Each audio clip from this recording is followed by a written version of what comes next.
Breaking news చూస్తున్నాం. అధికారం లక్ష్యంగా బీజేపీ పావులు కదుపుతుంది. కేంద్ర హోంశాఖ మంత్రి అమిత్ షా సూర్యాపేటలో పర్యటించనున్నారు. బీజేపీ నిర్వహించే జనసభకు ఆయన హాజరవుతారు. మధ్యాహ్నం 3:55 నుండి 4:45 వరకు జనసభలో అమిత్ షా పాల్గొంటారు.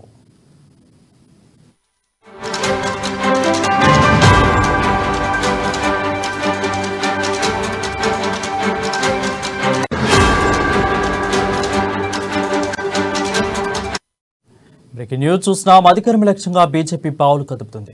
కేంద్ర హోంశాఖ మంత్రి అమిత్ షా సూర్యాపేటలో పర్యటించనున్నారు. బీజేపీ నిర్వహించే జనసభకు ఆయన హాజరవుతారు. మధ్యాహ్నం 3:55 నుండి 4:45 వరకు జనసభలో అమిత్ షా పాల్గొంటారు.